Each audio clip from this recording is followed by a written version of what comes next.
I was washing dishes after dinner on a Friday night when the doorbell rang. I dried my hands, walked to the front door, and opened it to find a man I had never seen before standing on my porch. He was tall, maybe 6'3", with broad shoulders and an aggressive stance. His eyes locked onto mine with pure hostility. "Stay away from my woman, or you will regret it," he said, his voice low and threatening. In that moment, I knew exactly who this man was. This was Garrett, the man my wife had been sleeping with for 4 months. The man she had chosen over our 6 years of marriage. He stepped closer, invading my space, waiting for me to react. But I did not say a word. I just looked at him, turned around, and walked back inside my house. I closed the door quietly behind me. He had no idea what he just started. Before I tell you how 30 minutes changed everything, let me know where you are watching from in the comments. Hit that like button and subscribe, because what happened next proves that sometimes silence speaks louder than fists, and the law is more powerful than any threat. Now let me take you back to how I got here, and why that moment at my door was about to become the biggest mistake of his life. My name is Louis. I am 34 years old, and I work as a software engineer for a tech company here in Austin, Texas. I have always been the kind of guy who keeps his head down, works hard, and tries to do the right thing. I make a decent living enough to afford a comfortable life. 6 years ago, I married a woman named Jessica. We met at a local coffee shop downtown on a rainy afternoon. She was sitting by the window reading a book, and when she looked up and smiled at me, I knew I wanted to know her. We fell in love fast. She was smart, funny, and ambitious. Jessica worked as a marketing manager for a mid-sized firm, and she was good at what she did. After 2 years of dating, I proposed, and she said yes, without hesitation. We bought a house together in the suburbs, a 2-story place with a big backyard, and enough room for the family we planned to start someday. We did not have kids yet, but we talked about it often. I thought we were on the same page about everything. Our life felt stable, happy, predictable in the best way. I would come home from work and she would already be there cooking dinner or watching television. We would eat together, talk about our days, and fall asleep next to each other. It was simple, but it was ours. I loved her. I really did. But then about 3 months ago, things started to change. At first it was small stuff. Jessica began staying late at work more often. She would text me saying she had a meeting or a deadline, and would not be home until 9 or 10 at night. I believed her. Why would I not? She had always been dedicated to her career. Then I noticed her phone habits. She started keeping her phone face down on the table, and whenever a message came through, she would grab it quickly and take it to another room to read. When I asked who was texting her so much, she said it was just work stuff or her friends. I wanted to believe her, so I did. She also started paying more attention to her appearance. She joined a gym and went almost every evening. She bought new clothes, got her hair done more frequently, and started wearing perfume I had never smelled before. I told myself she was just trying to feel good about herself, and I supported that. But deep down, something felt off. The distance between us grew wider every day. She stopped asking about my work. She stopped laughing at my jokes. We barely had dinner together anymore because she was always too tired or too busy. When I tried to touch her, to be close to her, the way we used to be, she pulled away. She always had an excuse. "I am exhausted. I have a headache. Not tonight." The rejection hurt, but I did not push. I thought maybe she was stressed and needed space. Then one night I woke up around 2 in the morning and realized Jessica was not in bed. I got up and saw a faint light coming from the living room. I walked downstairs quietly and found her sitting on the couch typing on her phone with a huge smile on her face. The kind of smile I had not seen her give me in months. When she noticed me standing there, she jumped, locked her phone immediately, and said she could not sleep. She went back to bed, but I could not shake the feeling that something was very wrong. That was when the real suspicion started. I began paying closer attention. I noticed she smelled different when she came home, like cologne that was not mine. I noticed the way she guarded her phone like it held state secrets. I noticed the late nights became more frequent, and her excuses became less convincing. I did not want to be that husband who snooped, but I could not ignore my gut anymore. I felt sick just thinking about what I might find, but I had to know. The not knowing was eating me alive. It happened on a Tuesday morning. Jessica was rushing out the door for work, and in her hurry she forgot her iPad on the kitchen counter. I was getting ready to leave for the office when I saw it sitting there, screen lit up, with a new message notification. I should not have looked. I knew that. But I did. The message preview showed a name I did not recognize, Garrett, and the text said, "Cannot wait to see you tonight, baby." My heart dropped into my stomach. I picked up the iPad with shaking hands and opened the messages. There was no password protecting it because we had always trusted each other, or at least I thought we did. What I found destroyed me. Hundreds of messages between Jessica and this man named Garrett. They had been talking for months. The messages were intimate, romantic, explicit. He called her baby and my girl. She called him handsome and her escape. They sent each other photos. They talked about meeting at hotels. They talked about me. Jessica told him I was boring, that I did not understand her, that she felt trapped in our marriage. She told him she could not wait until they could be together for real. Each message felt like a knife twisting deeper into my chest. I sat down at the kitchen table and read every single one. I do not know how long I sat there. Time stopped mattering. By the end, I felt numb, hollow. The woman I loved, the woman I had built a life with, had been living a completely separate existence behind my back for 4 months. When Jessica came home that evening, I was waiting for her in the living room. The iPad was on the coffee table in front of me. She walked in, saw me sitting there, and immediately knew. Her face went pale. "We need to talk," I said. She did not even try to deny it. She sat down across from me and just nodded. "How long?" I asked. Her voice was barely a whisper when she answered. 4 months. I asked her why. She said she felt trapped in our marriage, that things had become routine and boring, that Garrett made her feel alive in a way she had not felt in years. Every word she said felt like she was justifying what she had done, like it was somehow my fault. I asked her if she wanted to save our marriage, if she wanted to work through this. She looked at me for a long moment, and then said, "I do not know." That answer hurt worse than anything else. Not a yes, not even a no, just uncertainty. She said she needed time to think, to figure out what she wanted. That night she packed a bag and left. She said she was going to stay with a friend, but I knew the truth. She was going to stay with him, with Garrett. I sat alone in our house that night, surrounded by the life we had built together, and felt like I was suffocating. Everything I thought I knew had been a lie. Over the next week, Jessica came back a couple of times to pick up more of her things. She was cold, distant, like I was a stranger. She stopped responding to most of my calls and texts. When I did hear from her, it was short, impersonal messages. A mutual friend told me they had seen Jessica at a restaurant with a man who was not me. I looked Garrett up on social media. It was not hard to find him. Garrett Thompson, 38 years old, sales director at some corporate firm. His profile picture showed a man who looked exactly like I imagined. Tall, muscular, the kind of guy who probably spent more time at the gym than anywhere else. He had that bad boy look that I guess some women find attractive. What made it worse was that he had posted pictures with Jessica. They were not hiding it. He tagged her in photos at bars, at dinners, even at the park. It was like he wanted the world to know. Like he wanted me to know. I felt humiliated. Not just heartbroken, but publicly humiliated. Everyone could see that my wife had left me for another man, and he was flaunting it. I tried to keep myself together. I went to work every day, forced myself to eat, forced myself to function, but inside I was falling apart. I kept asking myself what I had done wrong. Was I really that boring? Had I not loved her enough? The questions ate at me every single night. 2 weeks after Jessica left, I was trying to adapt to my new reality.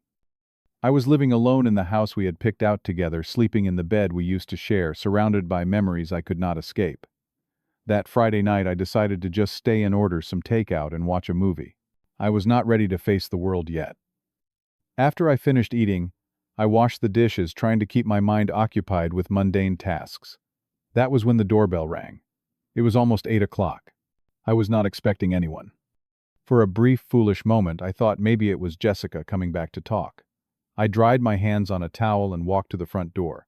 When I opened it, I was met with a sight I had not anticipated. Garrett was standing on my porch. He was even bigger in person than he looked in photos. He stood there with his chest puffed out, his jaw clenched, and his eyes burning with aggression. "You Louis?" he asked, even though he clearly already knew the answer. I nodded, too surprised to speak. "Stay away from my woman or you will regret it," he said, his voice dripping with threat. I felt a rush of emotions all at once. Anger, confusion, disbelief. "Your woman," I managed to say. "She is still my wife." He took a step closer, invading my space, trying to intimidate me. "Not for long," he said with a sneer. "Stop calling her. Stop texting her. She does not want you. If you do not back off, I will make you." Got it. Every fiber of my being wanted to react. Part of me wanted to shove him off my porch. Part of me wanted to scream at him about what he had done to my life. But something inside me stayed calm. Maybe it was shock. Maybe it was clarity. I just looked at him. I did not say a word. I held his gaze for a few seconds, then turned around, walked back inside my house, and closed the door. I heard him yell after me, "You hear me." Then I heard his footsteps retreating, a car door slamming, and the sound of an engine starting as he drove away. The moment that door closed, something shifted in me. I was not going to let this man bully me. I was not going to stoop to his level and get into a fight on my front lawn. I was going to do this the right way. I walked straight to my home office and pulled up the app for my doorbell camera. I had installed a video doorbell about 2 months earlier, after there had been a string of package thefts in the neighborhood. I never thought it would come in handy like this. I rewound the footage and watched the entire interaction. There it was, crystal clear. Garrett's face, his voice, his threats. Every single word was recorded. I immediately downloaded the video to my phone and my laptop, making sure I had multiple copies. Then, I called Kyle, one of my best friends from college. Kyle is a criminal defense attorney, and I knew he would know exactly what to do. I sent him the video while we were on the phone. He watched it, and when he came back on the line, his tone was serious. "Louis, this is criminal threatening and trespassing. You can absolutely file a police report with this evidence. They will take it seriously." Kyle walked me through exactly what I needed to do. He told me to write down everything that happened, the exact time Garrett showed up, the exact words he said, how I felt, which was genuinely afraid for my safety. He reminded me that Garrett had come to my private property, uninvited, and made direct threats. That was illegal, period. I sat down and wrote a detailed statement. I included every fact, every feeling, every second of that interaction. When I was done, Kyle said, "With this video, the police will not ignore this. Call them now." I picked up my phone and dialed the non-emergency police line. I explained the situation calmly and clearly. The dispatcher told me they would send officers to my house to take a report. Within 20 minutes, 2 police officers were at my door. They were professional and respectful. I showed them the video. They watched it carefully, asked me a few questions, and took notes. "This is clear evidence of criminal threatening," one of them said. "We will file a report tonight." They asked if I knew Garrett's full name and address. I pulled up his social media profile and gave them all the information I had. They told me they would follow up with him and that depending on the severity and his response, they might issue a warrant. I thanked them, and they left. As I closed the door behind them, I felt something I had not felt in weeks. Control. I had not yelled. I had not fought. I had simply let the law do what it was designed to do. Protect people from threats and intimidation. What I did not know at the time was that Garrett was about to have the worst night of his life. According to what I later pieced together from Kyle and some online records, the police did not waste time. About 30 minutes after they left my house, 2 patrol cars showed up at Garrett's apartment complex. He was sitting on his couch, probably feeling pretty proud of himself for scaring me. Maybe he was texting Jessica about it. Maybe he was drinking a beer and laughing. I will never know. But when he heard the knock on his door and opened it to find 2 officers standing there, his whole attitude changed. "Are you Garrett Thompson?" one officer asked. "Yeah, why?" he replied, confused. "We have a report that you threatened and trespassed at a residence earlier tonight. We have video evidence. You need to come with us." I can imagine the look on his face, the sudden realization that his little intimidation stunt had backfired. "Wait," what he stammered. "This is a misunderstanding." I just went to talk to the guy. The officers were not interested in his excuses. They had the video. They had my statement. They read him his rights, put him in handcuffs, and walked him out of his apartment in front of his neighbors. He was taken to the police station, booked, and charged with criminal threatening and criminal trespassing. His bail was set at $2,000. The next morning I woke up to my phone ringing. It was a number I did not recognize, but I answered anyway. The voice on the other end was shaky and desperate. It was Garrett. "Louis, please," he said, his tough guy persona completely gone. "I am sorry. I was stupid. I should not have come to your house. Please. I lost my job because of this. My boss found out about the arrest. This is going to ruin my life. Please drop the charges. I will stay away from you and Jessica. I swear." I just listened. I did not interrupt. He kept going. "I have a record now. This is going to follow me everywhere. I cannot get another job with this on my record. Please, man. I will do anything." I let him finish. Then I spoke. "You came to my home, Garrett. You stood on my property and threatened me because you thought you could intimidate me into disappearing. You thought I would just roll over and let you take my wife without any consequences. Actions have consequences. What you did was illegal, and I am not dropping anything." He tried to argue to beg more, but I hung up. I felt no guilt, no sympathy. Just a strange sense of peace. This was not about revenge. It was about accountability. About standing up for myself, in the only way that mattered. Later that day, my phone rang again. This time it was Jessica. Her voice was frantic. "Louis, what did you do?" she demanded. "You got Garrett arrested. You are ruining his life." I could not believe what I was hearing. "I did not do anything to him," I said calmly. "He came to my house and threatened me. I reported a crime. That is all." "You need to drop the charges," she insisted. "He made a mistake. He was just trying to protect me." "Protect you," I repeated, incredulous. "From what?" "From your husband. The man you are still legally married to. He came to my home, Jessica. He threatened me. And you are defending him." She went quiet. I could hear her breathing on the other end of the line. Finally, I said what I had been avoiding for weeks. "I am done, Jessica. File for divorce. I will sign the papers. You made your choice. Now live with it." I hung up before she could respond. Over the next 2 months, Jessica and I went through the divorce process. Since we did not have children, it was relatively straightforward. We sold the house and split the proceeds. I moved into a smaller apartment closer to downtown. It was not as nice as the house, but it was mine, and it did not carry the weight of all those memories. Garrett ended up being sentenced to 1 year of probation. He had to attend anger management classes and now had a criminal record that would follow him for years. I heard through mutual acquaintances that he lost his job and struggled to find new work because of the charges. Jessica and Garrett stayed together for a few months after everything happened, but eventually they broke up too.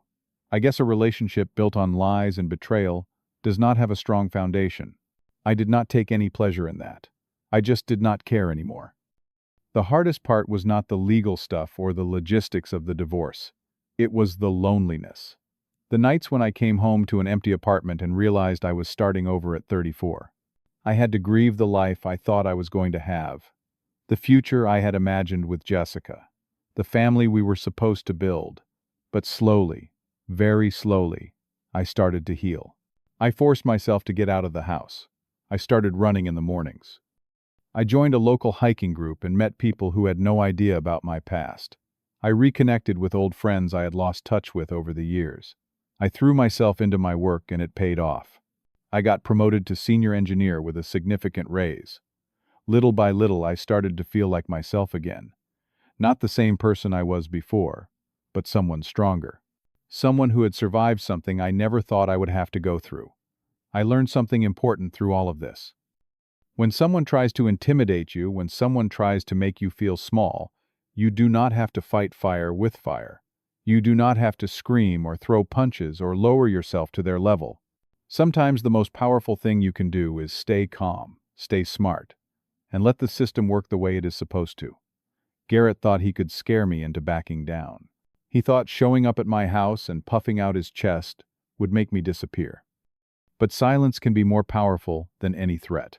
Walking away and taking the right steps can be more devastating than any fist. I also learned that holding on to something that does not want to be held is pointless. Jessica made her choice. She chose to lie, to cheat, to leave. And as much as that hurt, I could not force her to stay or to love me. Letting go was not weakness. It was self-respect. It was choosing my own peace over a relationship that had become toxic. I do not hate Jessica anymore. I do not hate Garrett either. I just feel nothing. They are part of my past and I have moved on. I do not know what the future holds for me. Maybe I will meet someone new someday. Maybe I will stay single for a while and focus on myself. Either way, I am okay. I am free. Free from the lies, free from the betrayal, free from a life that was not real. That night when I closed the door on Garrett, I was not just closing the door on him. I was closing the door on everything that had been holding me back. And on the other side of that door was a future I got to write for myself. A future built on honesty, self-respect, and the knowledge that I do not need anyone else to complete me. I am enough on my own, and that realization, more than anything else, is what set me free. Sometimes the best revenge is not revenge at all. It is moving forward, and building a life so good that you forget why you ever wanted revenge in the first place. And that night when I closed that door on Garrett, I was not just closing a door on him. I was opening one to my future. So let me ask you, if someone showed up at your door trying to intimidate you, would you have handled it the same way? Drop your thoughts in the comments below. If this story resonated with you, hit that like button and subscribe so you do not miss more real-life stories like this one. Share this with someone who needs to hear that standing up for yourself does not always mean fighting back. Sometimes it means staying calm and letting justice take its course. Thank you for watching, and remember, you are stronger than you think. Take care of yourselves out there.